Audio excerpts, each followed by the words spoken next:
Currently, I have 15, including now the calves.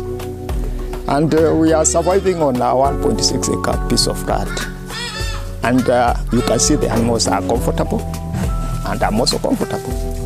If I was using Napier grass, by now, I think I'll be selling my animals.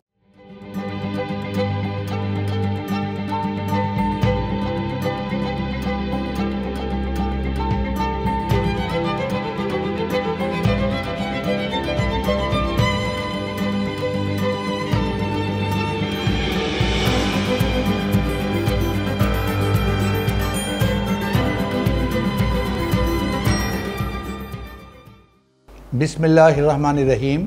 मेरे नाजरीन और सामीन, मैं हूं आपका भाई हाफिज़ वसी मोहम्मद ख़ान और ये हाफिज़ वसी टीवी चैनल से मैं आपसे मुखातिब हूं और मेरी गुजारिश है कि आप इसको सब्सक्राइब भी करें और बेल का बटन दबाएं ताकि जब भी कोई नई वीडियो आए आपको उसकी इत्तला बर वक्त मिल सके। आज का प्रोग्राम बहुत ही इम्पॉर्टेंट है और वो है उस चारे के बारे में जो पिछले 1 साल से जिसके बारे में बहुत ज़्यादा प्रोपेगेंडा किया जा रहा है। उसका नाम है नेपियर हाइब्रिड ग्रास। अब ये नेपियर हाइब्रिड ग्रास जो है ये मुख्तलिफ नामों से लोगों ने दुकानें चमकाई हुई हैं। कहीं सुपर हाइब्रिड के नाम से है, कहीं स्मार्ट के नाम से है, कहीं कुछ और के नाम से है जो लोगों को पता ही नहीं है कि माफिया या गोम्बे ये भी एक वैरायटी है। तो ये असल आज का प्रोग्राम मैं चाहता हूँ कि आपको इसके बारे में मैं बताऊँ कि हकीकत क्या है।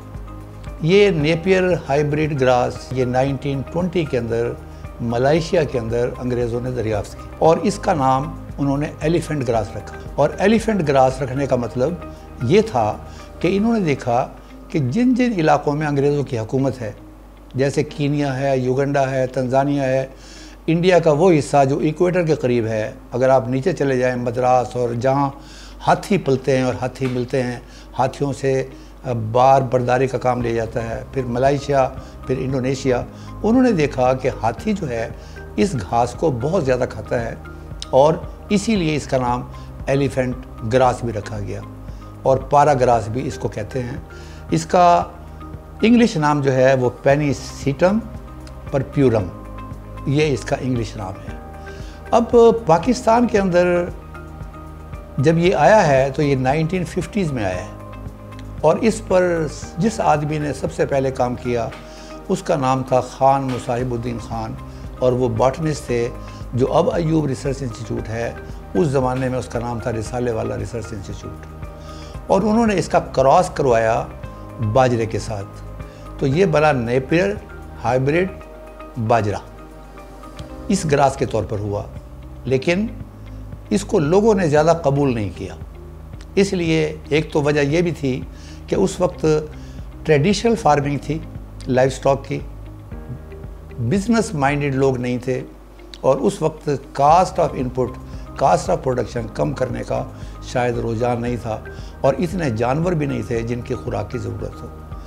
अब रिसेंटली तमाम हमारे फार्मर्स इस बात की तलाश में हैं कि हमें वो चारा मिले जिसकी ग़िज़ाइयत भी बहुत ज़्यादा हो और जिसकी पैदावार भी बहुत ज़्यादा हो। तो लिहाजा कुछ दोस्तों ने इस किस्म के चाराजात की तलाश शुरू कर दी और अपने तौर पर तलाश शुरू कर दी और एक चारा उनको मिला नेपियर हाइब्रिड ग्रास, जिसकी आजकल धड़ाधड़ जो है वो तशहीर की जा रही है। अब जब हम तशहीर करते हैं तो बहसियत कौम हम इंतहा पसंद हैं। हम जब किसी चीज़ की तारीफ़ करते हैं तो हम उसको रसूल पाक से भी ऊपर पहुँचा देते हैं और जब हम किसी की मुखालफत में आते हैं तो हम शैतान से भी नीचे चले जाते हैं। ये पिछले दिनों बल्कि कई सालों से एक दरख्त के बारे में बहुत मशहूरी हो रही है। वो अच्छा दरख्त है, उसको मोजज़ाती दरख्त भी कहा जाता है, मेडिसिनल प्लांट है और मेरे दोस्त मुझे ये कह रहे थे कि ये कैंसर का इलाज भी करता है। और मैंने उन्हें ये कहा कि अगर यार ये कैंसर का इलाज करता है तो आप इसको शौकत खाना जो कैंसर हॉस्पिटल है बाहर वहाँ खड़े हो जाएं और जो आदमी भी कैंसर के अंदर मुब्तला है आप उसको देते रहें। बस वो दिन था, उसके बाद मेरा नाम उनके दुश्मनों की लिस्ट में शामिल हो गया। तो ये जो आजकल जो नेपियर हाइब्रिड का ग्रास के बारे में बातें हो रही हैं, मैं इसके बारे में कुछ हक़ाइक़ आपके सामने रखना चाहता हूँ। ये हाइब्रिड बाजरा, नेपियर हाइब्रिड बाजरा की बात मैंने आपको की, लेकिन पाकिस्तान में इसकी कोई ज़्यादा पजीराई नहीं हुई। और उसकी वजह यह थी कि लोगों ने देखा कि इसको खाने के बाद इनका जानवरों का जो बढ़ोतरी है उस पर भी कुछ फ़र्क पड़ता है और जानवर के दूध पर भी इसका फ़र्क पड़ता है। लेकिन जो आजकल मैं देख रहा हूँ उसमें नज़र ये आता है कि जिसने नेपियर हाइब्रिड ग्रास खिलाई उसके जानवरों का दूध भी बढ़ गया, उसके जानवरों का गोश्त भी बढ़ गया और उसके जानवरों के दूध के अंदर फैट परसेंटेज भी बढ़ी। मैं आपको इस जानिब तवज्जो दिलाना चाहता हूँ कि तारीख़ी तौर पर और हक़ाइक़ी तौर पर ये बात बिल्कुल गलत है, इसका इससे कोई ताल्लुक़ नहीं है। दुनिया के अंदर जो थर्ड जनरेशन अब इस वक्त जो है कि एक वो 1920 वाली नेपियर ग्रास थी जो सेलेक्ट की गई, उसके बाद उससे बेहतर की गई, फिर उससे बेहतर की गई। जो इस वक्त दुनिया के अंदर मौजूद हैं उनमें एक इंडियन नेपियर ग्रास है, दूसरी कोबे नेपियर ग्रास है। ये साउथ ईस्ट एशिया का कंट्रीज़ जो हैं, फ़िलिपाइन हो गया, वियतनाम हो गया, कोरिया हो गया, कंबोडिया हो गया, ये उस इलाके में ज़्यादा है। फिर एक रेड नेपियर है, ताइवान नेपियर है और एक ज़ंजबार नेपियर है। ये ज़ंजबार नेपियर जो है ये K4 के नाम से कीनिया, तंजानिया और युगांडा में मिलती है।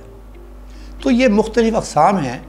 पाकिस्तान के अंदर या फॉरेस्ट रिसर्च इंस्टीट्यूट जो रिसाला 5 सरगोदा में है, इस पर कुछ काम हुआ है, और या बहादुर नगर फार्म पे एक साहब हैं अमीन शाकिर साहब, उन्होंने इसके ऊपर काफ़ी काम किया है और ये उसकी कलमें भी वहाँ से ली जा सकती हैं। अब मैं आपको बताना ये चाहता हूँ कि इसकी हकीकत क्या है। इसकी हकीकत ये है कि इस चारे के अंदर बेशुमार अच्छी खसूसियात भी हैं, लेकिन वो खसूसियात नहीं हैं जो बताई जा रही हैं कि इसके अंदर इतने फ़ीसद प्रोटीन है, इतने फ़ीसद एनर्जी है, इतने % जूस है, इतने % कार्बोहाइड्रेट। ये चीज़ें इसमें नहीं हैं। जो इसमें है इसके फ़वाइद ये हैं कि एक तो इसकी पैदावार ज़्यादा है। अगर हम दूसरे चारा जात को देखें और उनके नखरों को देखें, इसके मुकाबले में नेपियर के अंदर वो नखरा नहीं है और ये मार्जिनल लैंड्स के ऊपर बहुत अच्छा हो जाता है। अब अगर आप मलाइशिया से लेके आप चलते हुए थाईलैंड और कीनिया और तंजानिया में चले जाएं तो आप एक चीज़ पर गौर करेंगे और वो चीज़ ये है कि वहाँ मिट्टी के पहाड़ हैं और जो भी पैदावार होती है वो बारिश पे डिपेंड करती है, उसका इरिगेशन से ताल्लुक़ नहीं है। तो लिहाजा जो पहाड़ होते हैं वो उसके ऊपर साइल इरोजन कि मिट्टी का बारिश के पानी के साथ चला जाना, उसको रोकना भी बड़ा ज़रूरी है। तो लिहाजा जो वट बनाकर, बॉर्डर बनाकर इस ग्रास को लगाया जाता है और इसकी खूबी ये है कि इसकी जड़ें जो हैं वो बहुत अच्छे तरीके से फैलती हैं और वो ज़मीन को जकड़ लेती हैं और उसके नतीजे के अंदर साइल इरोजन रुक जाती है। तो एक चीज़ इसकी पैदावार ज़्यादा है, यानी 800 मन एक कट के अंदर आप ले सकते हैं। 800 मन, इससे ज़्यादा भी हो सकता है, लेकिन मैं बताऊंगा कि मैं 800 मन की बात क्यों कर रहा हूँ। दूसरी बात यह है कि ये बहुत अच्छी है अगर इसको 35 से 42 दिन के दरमियान काटा जाए, ये तीसरी इसकी खूबी है। और इसकी ऊंचाई जो है वो 16 फुट से ऊपर तक जा सकती है। 16 फुट का मैंने देखा है, लेकिन कागज़ों में पढ़ा है कि ये 20 फुट से ऊपर भी जा सकती है। बिजाई इसकी बड़ी आसान है। उम्र इसकी 10 से 12 साल तो नो प्रॉब्लम, मतलब आप मुसलसल काटते रहें, इसकी देखभाल रखें। और काटने के बाद मैं जो कीनिया में किया करता था, मैं 2 दिन के लिए बकरियाँ और अपना जो जानवर जो हैं वो मैं छोड़ दिया करता था। एक ही दिन में कटाई करने के बाद, मशीन के बाद वो मैं छोड़ दिया करता था और उसके नतीजे के अंदर बकरियों की मेंगने और गायों का गोबर जो है वो एक बेहतरीन खाद के तौर पर काम आता था। अब जो मेरे दोस्त हैं और मैंने जो YouTube पर देखे हैं, मैंने देखा है कि वो सब लोगों ने एक ही तरीके से बिजाई का तरीका बताया हुआ है। वो तरीका ये है कि आप 45 डिग्री एंगल से लगाएं, आप 70 डिग्री एंगल से लगाएं। ये तरीका है कि आपने 2 पोर ले लिए और एक पोर नीचे दबा दिया और एक पोरी आपके ऊपर रह गई और उसके बाद इसकी काश्त होने लगी। अब इन बेचारों का पता नहीं है कि जिन इलाकों के अंदर ये लगाई जाती है वहाँ तरीका यही है और वहाँ गन्ना भी इसी तरीके से लगाते हैं। इन लोगों ने इस बात की कोशिश नहीं की है।